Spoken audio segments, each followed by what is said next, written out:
هالليلة فرحة وغنى مولد شباب الجنة، هالليلة فرحة وغنى مولد شباب الجنة، هالليلة فرحة وغنى مولد شباب الجنة، هالليلة فرحة وغنى مولد شباب الجنة.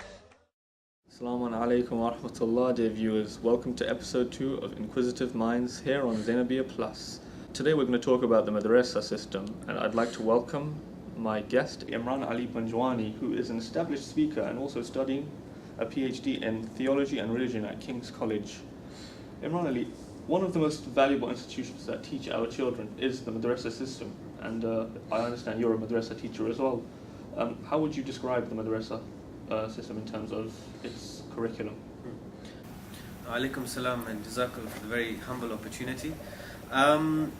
First of all, in the name of Allah, the Beneficent, the Merciful, what we have is from Allah, and may Allah guide us. With regards to the question, I would say that the curriculum as it stands, if you're talking about a Shia madrasa, and even generally Sunni madrasas and other madrasas, we find that it focuses generally on the externalities or the outer aspects of Islamic education.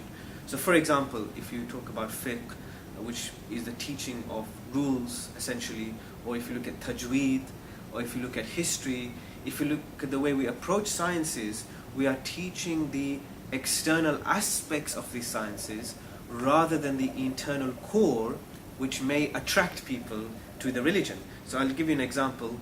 Why do we pray and what is the philosophy of prayer? Or when we look at the Quran, Imam alayhi salam says in Sermon 110 that the Quran is meant to be a spring for the hearts, or it is meant to be a cure for the chest, or it is a light. Now obviously these sort of things we don't usually teach children. So the curriculum as it stands, and I'm not just trying to be sort of positive, negative, I'm just trying to describe that we're looking at an approach to education which looks at external aspects. That is one major aspect at the moment. That's very interesting you say that. Do you think in order to do that 1 or 2 days per week is enough? Because as you know, madrasa usually runs Saturday, Sunday because children go to school during the weekdays. I think this is an overall community question. It depends how the community supplements madrasa. If you have 1 day of rigorous madrasa learning which imparts valuable knowledge, and then you have majalises or the institution of the member and the majalis which also promotes good knowledge and critical thinking in this question and answer session, then perhaps 1 day and that combination would suffice. But if, for example, the majalis focuses mainly on oratory, then I would say the 1 day madrasa may not suffice, and you may need 2 days actually, and you may need to divide the learning. And that is links to another aspect, which is, does the madrasa promote critical thinking and a diverse array of subjects? So for example, does it teach politics, art, literature, poetry? All of these things which, to be honest, we should teach, because if you look at Nahj al-Balagha, it is an eloquent book. It is actually a book of literature. So again, if you want to teach all of these subjects, which I humbly believe should be taught, then actually it will require 2 days. So I think it depends on how seriously a community tackles the madrasa system. Interesting you mentioned that madrasa should be complemented with the majalis on a Thursday night or a Friday night, but usually in majalis there's a wide variety of people attending. It's not just children. Yes. How do you think it would complement it then? Well, the institution of the majalis has always been based, if you look at the history of the Prophet and Imams, peace be upon them, they always first of all focused on akhlaq, on ethics, which is very, very important. So the first thing is this ethics was very universal for everybody, the young person and the old person. The Prophet, peace upon him, has famously said, I came to reform people's morals. So that is a universal thing. The second thing is, we don't have to have very long majalises. If you look at the sermons of Ali ibn Abi Talib alayhi salam, or look at the way the Prophet spoke, he always spoke to people in accordance with their intellects. So sometimes even a 20-minute message, but with full of content, is very appealing. So again, there needs to be a kind of reform there actually. So I don't think that's much of a problem if you look at it in that way. And I guess during the rest of the week, the home environment probably helps as well, with the parents teaching the children. Of course, yes. Well, having listened to some of your lectures in the past, I've noticed that you've mentioned that there's a lack of teaching of ethics as a subject. Do you think ethics as a subject deserves more of a priority than, let's say, fiqh? I don't think they have to be put in competition to each other. Obviously, obligations and rules are important. One has to pray salah and knows its sort of shurut, its conditions, as well as the components of fasting, etc. But in my humble view is that akhlaq, and you can have akhlaq al-nadhri, which is a theoretical ethics, and akhlaq al-amali, which is practical ethics, needs to be put on side to fiqh, if not more important. And the reason I say this is, I'll quote to you, there's a quote from Ayatollah Amin in Self-Building, the early part of the book, which is available on alislam.org. He actually says something very important. I don't know how many people have picked this up, but it's quite bold. He actually says that just as we say that there are consequences or qadha, repaying certain things for not fulfilling obligations in fiqh, like if you don't pray salah, then you have to pray qadha. He says there are also qadha for not fulfilling ethical obligations. For example, if I make a promise to you and I don't fulfill it, or I lie to you, then actually he says that you have to repay that promise or give its compensation and due to that brother or sister. It's very bold. So if I just say I'm going to meet you today and I don't meet you, I have to then make that up to you. And sometimes we think, well, okay, it's just a promise to a friend, I'll fulfill it later. But how often are we brought up like that? I mean, I was never brought up thinking that, okay, now Imran Ali, you've made this promise, or maybe you've made a white lie. It's okay. You were taught in that kind of thinking. But when it comes to salah and fasting, oh no, you must make sure that you do the qadha the same day. And he says that we do not have that mentality. He also makes an additional argument that, and I think this is made by many other scholars anyway, that the amount of verses and hadith that we have on akhlaq supersede the amount of verses and hadith that we have on fiqh anyway. So these are two principal arguments to show us that ethics is on par to fiqh, if not more important. So, sticking to that point, whose duty do you think it is to inculcate these characteristics of akhlaq into young students? Is it mainly the teachers or the parents? Obviously, fundamentally, it comes from the home, of course. And this is the responsibility of the parents and the family members. And the madrasa essentially is a supplementary system. So the madrasa and the community do have a responsibility, and of course the society, because whatever morals a society has will impact the child or the adult. So fundamentally it starts from the home, but the madrasa must supplement it in an effective way. Yeah, I guess madrasa also gives students an opportunity to practice the fiqh that they've learned. So salah, for example. Yes. So do you think that madrasa should reduce the amount of fiqh or increase it? At this present stage, if you're talking about the current curriculum, I think it should reduce the fiqh, because we teach, in some respects, unnecessary rules to children at a young age. So for example, doubts in salah, which is a very complicated subject, I do not believe should be taught to children. And I've had it, and I've seen it has an adverse effect. I guess if you read Risala, you'll probably get even more confused. Yes, obviously that's not necessarily the fault of the jurist, but how we market the rules. But I don't think that needs to be taught to children, only should be taught at an older age. And I think that we should teach the practical ethics. That means, for example, how should you implement justice in society? I mean, we have human rights situation all over the world, Bahrain and other cases, or even here in the UK, knife crime and other things. So the mind should be taught, how do I act? Or why do I pray? And these are more important questions, to be honest, which will give a self-fulfillment for the religion of Islam to the person. You mentioned society, and we both live in the West, where materialism is basically advertised at every corner. You only have to look at a billboard from a bus window to know what I'm talking about. But in terms of education, between madrasa and secular education, do you think students now have this mentality where they seek to gain an education just so that they can earn qualifications rather than knowledge itself? Yes, I think that is the present state of affairs, and unfortunately with the economy, it has really commercialized the system of education. I mean, the high rate of fees you have to pay. I mean, even in my talks with my fellow teaching colleagues, we have been discussing the mentality of a new student coming to education.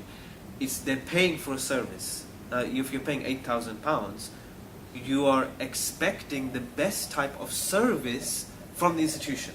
That's in terms of facilities, timing, obviously what you teach, the resources available at the university, the food in the canteen.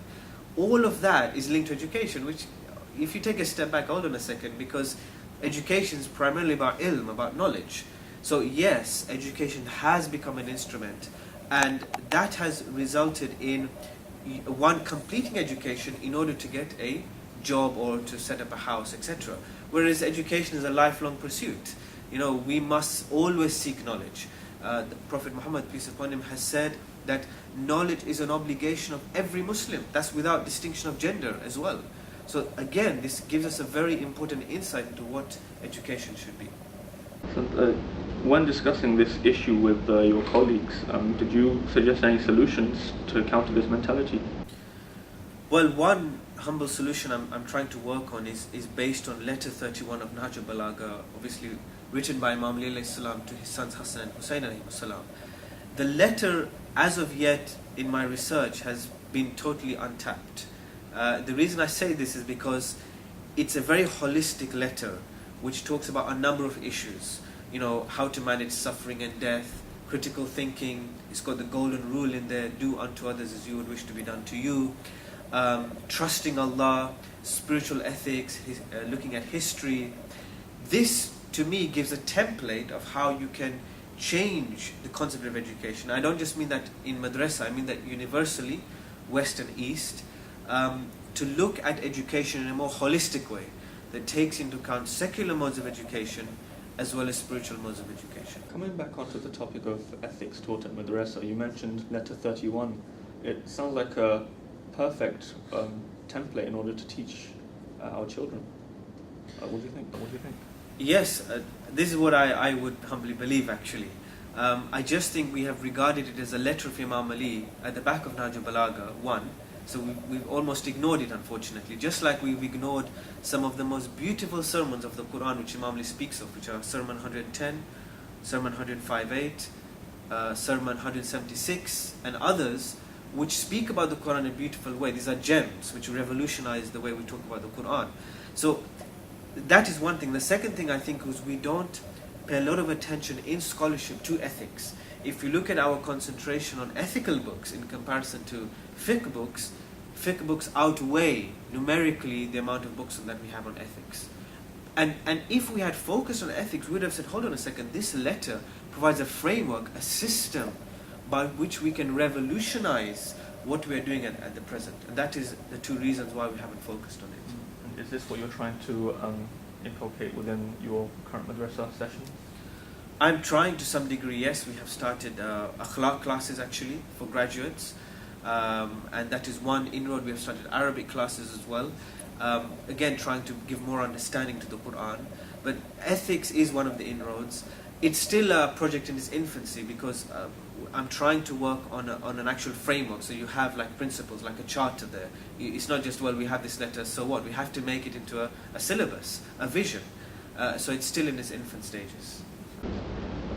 Being a teacher both in Western academia and also madrasa, I'm sure you understand that it's vital that the role a teacher plays in the upbringing of children. So do you think madrasa needs to be more selective about the teachers they allow to teach rather than just pick anyone from the community? There are a couple of perspectives here. One is, at the moment, as you know, madrasa is a voluntary system. And I think there are benefits to that because I'm sure if you teach in madrasa, if you go to madrasa, you see that there's a voluntary spirit, that there's people that want to contribute. And I think that harnesses the connection between the family, the household and parents, as well as the students. So I think actually voluntary teaching is actually a good thing. It really even transforms the teacher. But I do think there are two things which the madrasa system lacks. The involvement of alims. A lot of the alims are not involved in madrasa, and they should be guiding the institution. You should have one or two alims overseeing the madrasa.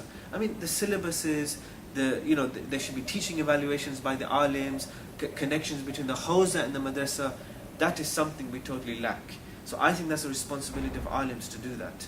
And the second thing is, I think madrasa can become more professional. So I do think, to have professional systems of administration, sometimes even paying, one or two administrators, I think is okay, personally speaking. But I don't think it's a problem to have voluntary teachers. I think that's okay, provided you have this balance of alims and administrators. The interesting point you just mentioned is the lack of alims being involved within the madrasa. Do you think that's because the Imam Baragah or any centre doesn't have a connection with them? No, I think there is a connection. I think it's how the alim, or what the role of the alim is. How does an alim or dhakir see himself? I mean, there's a difference. A dhakir is basically an orator, and an alim is actually a scholar. So we have more dhakirs, if you like, in the community setting. Regardless, doesn't matter. But what is the role of a dhakir? Is the role of a dhakir to give the majalis and recite the nikah and to lead prayer? Or is a dhakir to say, wait, hold on, we should be involved in the setting up of the syllabus and holding conferences and writing books and going to people's homes? I mean, maybe that should be the role of the dhakir. So again, it's not something new. It has been posed before, but I think that's something which we have not looked at. Do you think it would be better if this alim overseeing the madrasa system would be more efficient in his role if he was a resident there?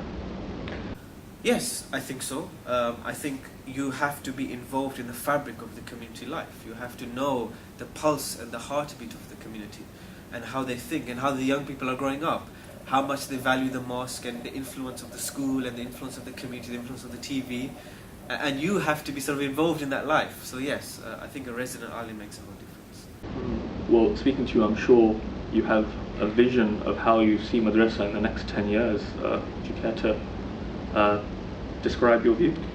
Well, one is, as I've shed light on, is this letter 31 is providing a framework. The other things are to do with a couple of points. One is how we look at holy figures. By that I mean Prophet, Imams and Saints, and obviously our dear female saints like Lady Fatima alayhi salam.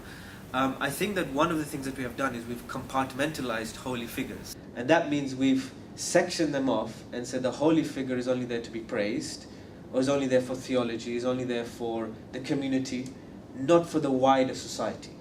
We rarely speak of the everyday life of an imam, his everyday ethics. What motivated him to do what he did?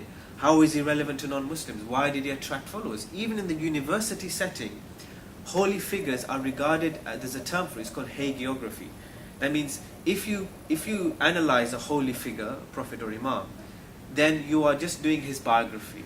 You are just looking at his praiseworthy traits. But we don't connect the holy figure to society's morals today. That's a huge thing that we lack. So today, if people want to get their morals, where do they get their morals? Even if you look at the average Muslim, you get it from TV, you'll get it from a celebrity, you'll get it from a football, you'll get it from all of these things. So we do not replace these figures with holy figures.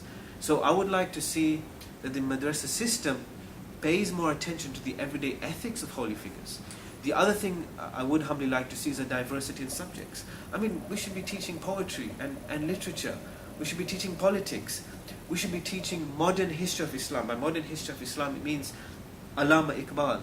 We should be teaching Malcolm X, to see how this kind of history has connected to the past. Because then the people can connect to what's happening in the news, to how revolutionary figures have impacted the world. So these are some inroads which the madrasa system can make. In order for this to come into effect, do you think the madrasa needs to become slightly more academic rather than traditional? What do you mean by traditional? Stick to basic subjects. Yes, well, maybe you can say academic, but maybe I would say critical is maybe appropriate word. Critical, spiritual, academic, Hausa tradition. We have a great Hausa tradition we should always incorporate.